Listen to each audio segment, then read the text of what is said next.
ఈరోజు daily నోట్స్లో number 1 తాజాగా స్వలింగ వివాహాల చట్టబద్ధతను తిరస్కరించిన కోర్టు ఏది? నెంబర్ 2 ఇటీవల మరణించిన చక్కిలం విజయలక్ష్మి ఎవరు? నెంబర్ 3 సజ్జలో ఎన్ని కొత్త వంగడాలకు ఇక్రిషాట్ రూపకల్పన చేసింది? నెంబర్ 4 మూడో అంతర్జాతీయ సముద్రతల భారత సదస్సు ఎక్కడ ప్రారంభమైంది? 5 సుమారు ఎన్ని దేశాల్లో ఆయుర్వేద దినోత్సవాన్ని జరపనున్నారు? నెంబర్ 6 తెలంగాణ హైకోర్టులో అదనపు సోలిసిటర్ జనరల్గా నియమితులైనది ఎవరు? నెంబర్ 7 పగటి కాంతితో ఏ మధుమేహానికి చికిత్స చేయొచ్చని కనుగొన్నారు? మొదలైన ముఖ్య ప్రశ్నలకి సమాధానాలు ఈరోజు డైలీ నోట్స్లో. సమాధానాలు మరియు వాటి వివరాల కోసం పూర్తి వీడియో చూడండి.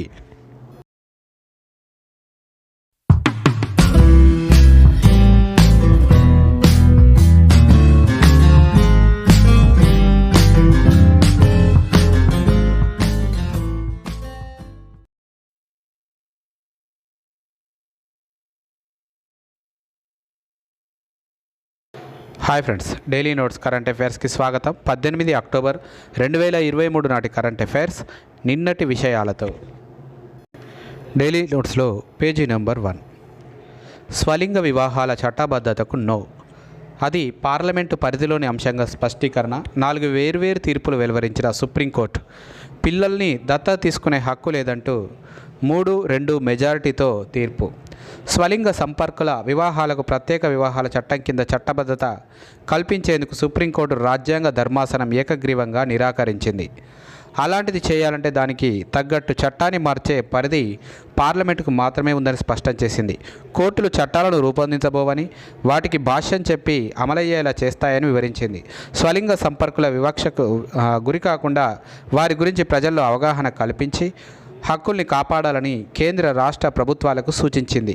తమ వివాహానికి రాజ్యాంగం ప్రకారం ప్రాథమిక హక్కు ఉన్నట్లు స్వలింగ సంపర్కులు చెప్పుకోజాలరని తేల్చి చెప్పింది. స్వలింగ సంపర్కం నేరం కాదని 2018 సెప్టెంబర్ 6న సుప్రీంకోర్టు ప్రకటించిన తర్వాత స్వలింగ జంటల వివాహాలకు గుర్తింపును కోరుతూ 21 పిటిషన్లు దాఖలయ్యాయి. పిల్లల్ని దత్తత తీసుకునే హక్కు, పాఠశాలల్లో పిల్లల తల్లిదండ్రులుగా పేరు నమోదుకు అవకాశం, బ్యాంకు ఖాతాలు తెరిచే వీలు, వారసత్వ ప్రయోజనాలు, బీమా లబ్ధి వంటివిని కల్పించేలా ఆదేశాలు ఇవ్వాలని పిటిషన్లు కోరారు. వీటిపై భారత ప్రధాన న్యాయమూర్తి జస్టిస్ డివై చంద్రచూడ్ నేతృత్వంలోని 5 సభ్యుల రాజ్యాంగ ధర్మాసనం ఏప్రిల్ 18 నుంచి 10 రోజుల పాటు ఏకబిగిన విచారణ జరిపింది. మే 11న తీర్పు రిజర్వ్ చేసింది. మంగళవారం 4 వేర్వేరు తీర్పులు ఇచ్చింది. చట్టబద్ధతపై అన్ని తీర్పులు ఏకాభిప్రాయం వ్యక్తం చేశాయి. పిల్లలను దత్తత తీసుకోవడం సహా కొన్ని అంశాలపై న్యాయమూర్తులు ఏకాభిప్రాయానికి రాలేకపోయారు. 366 పేజీల తీర్పులో 247 పేజీలను సిజేఐ రాశారు. ఇక్కడ మనం గుర్తుంచుకోవాలి, స్వలింగ సంపర్కుల వివాహాలకు ప్రత్యేక వివాహాల చట్టం కింద చట్టబద్ధత కల్పించేందుకు సుప్రీంకోర్టు రాజ్యాంగ ధర్మాసనం ఏకగ్రీవంగా నిరాకరించింది. దీనికి ఈ అంశం పార్లమెంటు పరిధిలో ఉంటుంది అని చెప్పి సుప్రీంకోర్టు స్పష్టం చేయడం జరిగింది. అదేవిధంగా 4 వేర్వేరు తీర్పులను కూడా సుప్రీంకోర్టు ఇవ్వడం జరిగింది. 4 వేర్వేరు తీర్పులని. పేజీ నెంబర్ 2 ప్రముఖ రచయిత్రి చక్కిలం విజయలక్ష్మి కన్నుమూత. పలు రచనలు, వ్యాసాలతో ప్రత్యేక గుర్తింపు. ప్రముఖ రచయిత్రి చక్కిలం విజయలక్ష్మి సోమవారం రాత్రి కర్నూలులోని తన నివాసంలో కన్నుమూశారు. కొంతకాలంగా ఆమె అనారోగ్యంతో బాధపడుతున్నారు. ఆమెకు కుమారులు హేమంత్, ప్రవీణ్ ఉన్నారు. భర్త శ్రీనివాసరావు వ్యాపారవేత్త. ఆయన 2 ఏళ్ల కిందట మృతి చెందారు. విజయలక్ష్మి తెలుగు సాహితీ రంగానికి 45 ఏళ్లకు పైగా ఎనలేని సేవలు అందించారు. ఎన్నో రచనలు చేశారు. వ్యాసాలు, ప్రత్యేక కథనాలు అందించారు. 1977లో తండ్రులు తీర్పు మీదే అనే సీరియల్ రాశారు. ఆమె శైలి పాఠకులను ఆకట్టుకోవడంతో ఆ రచన రేడియోలోనూ ప్రసారమైంది. ఆమె రాసిన పూల వనం, హేమంత గానం, మరుభూమిలో మల్లెతీగలు, శాంతి తీరం, చీకటి మలుపుల్లో చిరుదీపాలు తదితర రచనలు పాఠకాదరణ పొందాయి. ఆమె రచించిన కాగితపు పడవలో జీవితపు పయనం నవలను 1980లో తెలుగు రచయితల తొలి మహాసభలో ఆవిష్కరించి సన్మానించారు. ఇక్కడ మనం గుర్తుంచుకోవాలి, ప్రముఖ రచయిత్రి చక్కిలం విజయలక్ష్మి మరణించడం జరిగింది. ఆమె ఎన్నో రచనలు చేశారు. 1977లో తండ్రులు తీర్పు మీద అనే సీరియల్ను కూడా రాయడం జరిగింది. ఇది రేడియోలో ప్రసారమైంది. అంతేకాదు ఆమె పూలవనం, హేమంతగానం, మరుభూమిలో మల్లెతీగలు, శాంతి తీరం, చీకటి మలుపుల్లో చిరుదీపాలు మొదలైన రచనలు రాయడం జరిగింది. ఆమె రాసిన కాగితపు పడవలో జీవితపు పైన నవలను 1980లో తెలుగు రచయితల తొలి మహాసభలో ఆవిష్కరించడం జరిగింది. Page number 3. సజ్జలో 3 కొత్త వంగడాలు. ఇక్రిషాట్ రూపకల్పన. సజ్జలో జన్యు మార్పిడితో మరిన్ని పోషక విలువలను పెంపొందించడంతో పాటు ప్రతికూల వాతావరణ పరిస్థితులను తట్టుకొని అధిక దిగుబడిని సాధించే 3 కొత్త వంగడాలను హైదరాబాద్లోని ఇక్రిషాట్ రూపొందించింది. కోర్టేవా అగ్రిసైన్సెస్ సహకారంతో కలిసి చేసిన ఈ అధ్యయనం లండన్లోని ప్రతిష్టాత్మక నేచర్స్ కమ్యూనికేషన్స్ బయాలజీ జర్నల్లో ప్రచురితమైంది. ఈ కొత్త వంగడాలకు అధిక ఉష్ణోగ్రతలు, కరువు, నిస్సార నేలలను తట్టుకునే అద్భుతమైన సామర్థ్యం వీటికి ఉందని ఇక్రిషాట్ డైరెక్టర్ జనరల్ జాక్వెలిన్ హ్యూస్ తెలిపారు. ఇక్కడ మనం గుర్తుంచుకోవాలి, సజ్జలు మరిన్ని పోషక విలువలు పెంచడంతో పాటు ప్రతికూల వాతావరణ పరిస్థితులను తట్టుకునే విధంగా 3 కొత్త వంగడాలను తయారు చేశారు. హైదరాబాద్లోని ఇక్రిసాట్ వారు తయారు చేయడం జరిగింది. కోర్డేవా అగ్రిసైన్సెస్ సహకారంతో కలిసి ఈ అధ్యయనం చేశారు. లండన్లోని ప్రతిష్టాత్మక నేచర్ కమ్యూనికేషన్ బయాలజీ జర్నల్లో ఈ విషయం అనేది ప్రచురితం కావడం అనేది జరిగింది. Page number 4. అంతర్జాతీయ వ్యాపారాభివృద్ధికి IMEEC దోహదం. భారత్లో పెట్టుబడులతో ఆ నడవాలో భాగస్వాములవ్వండి. పెట్టుబడిదారులకు ప్రధాని మోదీ పిలుపు. 23,000 కోట్ల రూపాయల విలువైన ప్రాజెక్టులకు శ్రీకారం. అంతర్జాతీయ సముద్రతల వాణిజ్యాన్ని కొత్త పుంతలు తొక్కించగల సామర్థ్యం భారత్, పశ్చిమాసియా, ఐరోపా ఆర్థిక నడవ IMEECకి ఉందని ప్రధానమంత్రి నరేంద్ర మోదీ అన్నారు. ఈ బృహత్తర పథకంలో భాగస్వాములుగా మారేందుకు భారత్తో చేతులు కలపాలంటూ పెట్టుబడిదారులను ఆహ్వానించారు. ముంబైలో ఏర్పాటు చేసిన 3వ అంతర్జాతీయ సముద్రతల భారత సదస్సు GIMSను వీడియో లింక్ ద్వారా ప్రధాని మంగళవారం ప్రారంభించారు. ప్రతిష్టాత్మక IMEECపై G20 వేదికగా ఏకాభిప్రాయం సాధించడంలో భారత్ సఫలీకృతమైన సంగతిని ఆయన గుర్తు చేశారు. కొన్ని శతాబ్దాల క్రితం నాటి స్కిల్స్ రూట్ తరహాలో ప్రాంతీయ అంతర్జాతీయ వ్యాపార అభివృద్ధికి ఈ నడవ ఉత్ప్రేరకంగా దోహదపడనుందని పేర్కొన్నారు. కోవిడ్ తర్వాత కాలంలో పరిస్థితులు వేగంగా మారుతున్న నేపథ్యంలో ప్రపంచ దేశాలన్నీ భారత్ వైపే చూస్తున్నాయన్నారు. ఇండియా తరహాలో అభివృద్ధి, జనాభా, ప్రజాస్వామ్యం, డిమాండ్ అన్నీ ఉన్న దేశాల సంఖ్య చాలా స్వల్పమని వ్యాఖ్యానించారు. నీలి ఆర్థిక వ్యవస్థపై దార్శనిక పత్రం.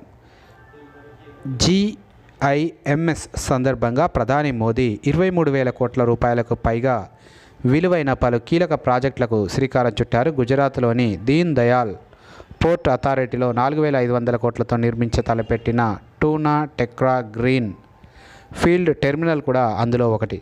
ప్రభుత్వ ప్రైవేటు భాగస్వామ్యమైన విధానంలో నిర్మించనున్న ఈ ప్రాజెక్టుకు మోదీ తాజాగా శంకుస్థాపన చేశారు. IMEEC ద్వారా భారత వాణిజ్యానికి ఈ టెర్మినల్ గేట్వే తరహాలో పనిచేస్తుందని ఆయన వ్యాఖ్యానించారు. దీనిని దేశ నీలి ఆర్థిక వ్యవస్థ అభివృద్ధికి సంబంధించి అమృత్కాల్ విజన్ 2047 పేరుతో దీర్ఘకాలిక దార్శనిక పత్రాన్ని కూడా ప్రధాని ఈ సదస్సు వేదికగా ఆవిష్కరించారు. ఇక్కడ మనం గుర్తుంచుకోవాలి, ప్రధాని నరేంద్ర మోదీ ముంబైలో ఏర్పాటు చేసిన 3వ అంతర్జాతీయ సముద్రతల భారత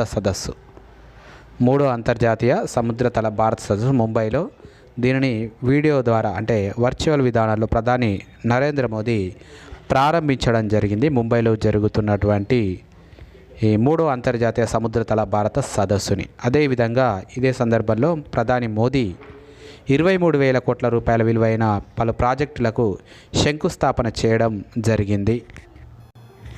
దేశ నీలి ఆర్థిక వ్యవస్థ అభివృద్ధికి సంబంధించి అమృత్కాల్ విజన్ 2047 పేరుతో దీర్ఘకాలిక దార్శనిక పత్రాన్ని కూడా ప్రధాని ఈ సదస్సు వేదికగా ఆవిష్కరించడం జరిగింది. Page number 5. 100 దేశాల్లో ఆయుర్వేద దినోత్సవాలు. ఆరోగ్యానికి ఆయుర్వేదం అనే ఇతివృత్తంతో ఈ ఏడాది సుమారు 100 దేశాల్లో ఆయుర్వేద దినోత్సవాలు జరిగే అవకాశం ఉందని ఆయుష్ మంత్రిత్వ శాఖ మంగళవారం వెల్లడించింది. నవంబర్ 11న ధన్వంతరి జయంతి సందర్భంగా ఆ రోజు ఆయుర్వేద దినోత్సవాన్ని విజయవంతంగా నిర్వహించేందుకు వివిధ మంత్రిత్వ శాఖల అధికారులతో సమావేశాన్ని నిర్వహించింది. ఈ సందర్భంగా ఆయుష్ కార్యదర్శి వైద్య రాజేష్ పై మేరకు పేర్కొన్నారు. ఇక్కడ మనం గుర్తుంచుకోవాలి, ఆరోగ్యానికి ఆయుర్వేదం అనే ఇతివృత్తంతో 100 దేశాల్లో ఆయుర్వేద దినోత్సవాన్ని నిర్వహించనున్నారు. నవంబర్ 11న ధన్వంతరి జయంతి సందర్భంగా ఈ ఆయుర్వేద దినోత్సవాన్ని 100 దేశాల్లో నిర్వహించనున్నారు. ఆరోగ్యానికి ఆయుర్వేదం అనేటువంటి ఇతివృత్తంతో. Page number 6. అదనపు సోలిసిటర్ జనరల్గా బి నరసింహ శర్మ.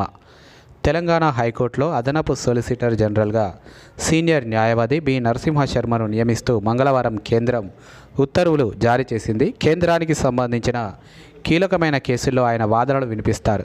నరసింహ శర్మ 1982లో బార్ కౌన్సిల్లో సభ్యుడయ్యారు. ఉమ్మడి ఏపీ హైకోర్టులో న్యాయవాదిగా వృత్తిని ప్రారంభించి 2022 డిసెంబర్లో సీనియర్ న్యాయవాదిగా హైకోర్టు నుంచి గుర్తింపు పొందారు. కాగ్ స్టాండింగ్ కౌన్సిల్గా యూపీఎస్సీ నోడల్ న్యాయవాదిగాను విధులు నిర్వహించారు. ఇక్కడ మనం గుర్తుంచుకోవాలి, తెలంగాణ హైకోర్టులో అదనపు సోలిసిటర్ జనరల్గా సీనియర్ న్యాయవాది బి నరసింహ శర్మను నియమిస్తూ కేంద్రం ఉత్తర్వులు జారీ చేసింది. నరసింహ శర్మ 1982లో బార్ కౌన్సిల్లో సభ్యుడు కావడం జరిగింది. అదేవిధంగా ఏపీ హైకోర్టులో న్యాయవాదిగా వృత్తిని ప్రారంభించి 2022 డిసెంబర్లో సీనియర్ న్యాయవాదిగా హైకోర్టు నుంచి గుర్తింపు పొందారు. Page number 7. పగటి కాంతితో టైప్ 2 మధుమేహానికి చికిత్స. సహజ సిద్ధమైన పగటి వెలుగులో ఎక్కువసేపు గడపడం వల్ల టైప్ 2 మధుమేహానికి చికిత్స చేయవచ్చని నెదర్లాండ్ శాస్త్రవేత్తల పరిశోధనలో వెల్లడైంది. ఈ రుగ్మత దరిచేరకుండా చూసుకోవడానికి ఇది దోహదపడవచ్చని తేలింది. పగటి సమయంతో పాటు రాత్రి వేళల్లోనూ విధులు నిర్వర్తించి రావడం వల్ల టైప్ 2 మధుమేహం వంటి జీవక్రియ సంబంధ వ్యాధుల తాకిడి పెరుగుతుందని పరిశోధనకు నాయకత్వం వహించిన ఈవో హెబిట్స్ పేర్కొన్నారు. పగటి సమయంలో వచ్చే సహజ సిద్ధ కాంతి శరీర అంతర్గత జీవ గడియారానికి బలమైన సంకేతం. అయితే పగటి సమయంలో చాలామంది ఇల్లు కార్యాలయాలకే పరిమితం అవుతున్నారు, నిరంతరం కృత్రిమ లైట్లతో గడుపుతున్నారు. ఈ నేపథ్యంలో దీని ప్రభావంపై శాస్త్రవేత్తలు పరిశోధన జరిపారు. టైప్ 2 మధుమేహం ఉన్నవారిని నిర్దిష్ట సమయం పాటు సహజ సిద్ధ కృత్రిమ కాంతిలో ఉంచారు. ఆ సమయంలో వారి జీవక్రియకు సంబంధించిన పలు పరీక్షలు నిర్వహించారు. కృత్రిమ కాంతితో పోలిస్తే సహజ సిద్ధ వెలుగుల్లో ఉన్నప్పుడే పరీక్షార్థుల రక్తంలో గ్లూకోజ్ స్థాయి ఎక్కువసేపు సాధారణ స్థాయిలో ఉన్నట్లు వెల్లడైంది. శరీర జీవ గడియారాన్ని నియంత్రించడంలో ఫెర్1, క్రై1 అనే జన్యువులు సహాయపడతాయని శాస్త్రవేత్తలు తెలిపారు. ఇవి సహజ సిద్ధ కాంతిలోనే ఎక్కువగా క్రియాశీలమవుతున్నట్లు వివరించారు. ఇక్కడ మనం గుర్తుంచుకోవాలి, పగటి కాంతితో టైప్ 2 మధుమేహానికి చికిత్స చేయవచ్చు అని కనుగొనడం జరిగింది. నెదర్లాండ్స్ శాస్త్రవేత్తల పరిశోధనలో ఇది వెల్లడైంది. పగటి కాంతితో టైప్ 2 మధుమేహానికి చికిత్స చేయవచ్చని. శరీర జీవ గడియారాన్ని నియంత్రించడంలో ఫెర్1, క్రై అనే జనులు ఇందుకు సహాయపడతాయి పగటి కాంతిలో అని చెప్పి వీరు తన పరిశోధనలో వెల్లడించడం అనేది జరిగింది.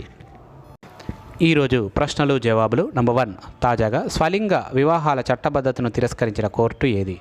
దీనికి సమాధానం సుప్రీంకోర్టు. నెంబర్ 2, ఇటీవల మరణించిన చక్కిలం విజయలక్ష్మి ఎవరు? దీనికి సమాధానం రచయిత్రి. నెంబర్ 3, సజ్జలో ఎన్ని కొత్త వంగడాలకు ఇక్రిషాట్ రూపకల్పన చేసింది? దీనికి సమాధానం 3 వంగడాలు. నెంబర్ 4, 3వ అంతర్జాతీయ సముద్రతల భారత సదస్సు ఎక్కడ ప్రారంభమైంది? దీనికి సమాధానం ముంబైలో.